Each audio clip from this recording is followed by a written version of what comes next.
Hi, so in this video, I'm going to talk about commercial conversion as another property strategy that we focus on. So what is commercial conversion as a property strategy? How does it work?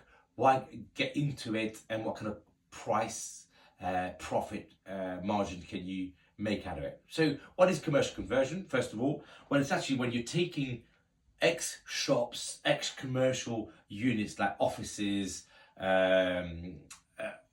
MOT garages, doctor surgeries, dentist surgeries, all that stuff. They used to be commercial properties and now you're going to convert them into residential. So that in effect is what a commercial to residential conversion is. Why get involved in it? Well, actually, buying commercial units tend to be cheaper than, let's say, the same property as a residential flat. So why get involved in it? Because sometimes you were buying quite big properties that are commercial. You would then get planning permission to convert them into residential. The idea being that if you buy, let's say, a block and you put 6 flats in them, the idea that the 6 individual flats value will add up far more than what you pay the commercial, plus the works, plus all the kind of the hassle that goes with it. That's why people get involved in commercial conversion, because you add value by changing the use of that building into a new use.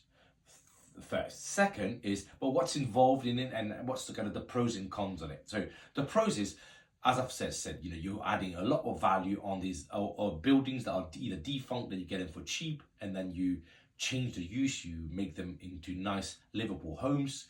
That then increases the value of it, and that's where almost the biggest gain is happening.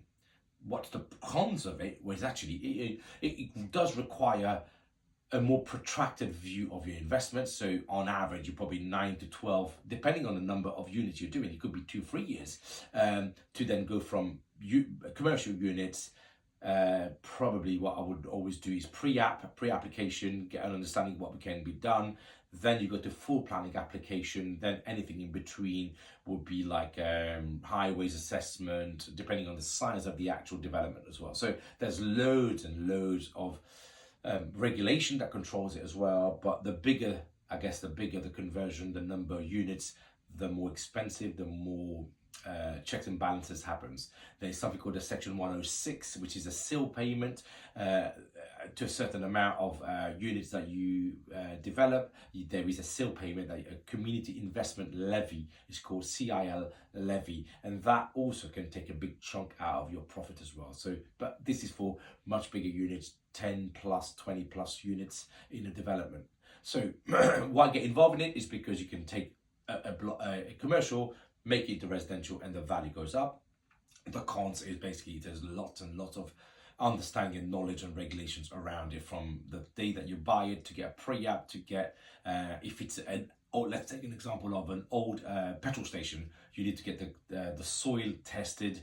You need to get and make sure that the decontamination happens, and so on and so forth. So quite frankly, from a kind of experience perspective, you will start at the kind of the buy to let, then work up to HMO, then work up to maybe more of the same, and then until you get to the next point will be commercial conversion, or in fact buying blocks of flats and carving them up under title splitting.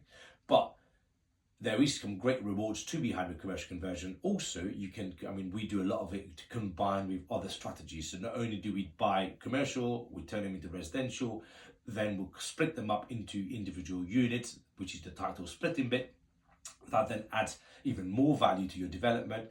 And then we've done it before, where we've done some of these developments into HMOs, some of them into service accommodation, some of them as pure standard buy-to-let rentals. So I guess the takeaway here is it's a lot more complicated. You do need the team much more so around you. You need developers around you, or builders around you that understands. You need architects, you need planners, planning consultants maybe as well. So much more complex, but there's certainly, the rewards are more generous if you get it right.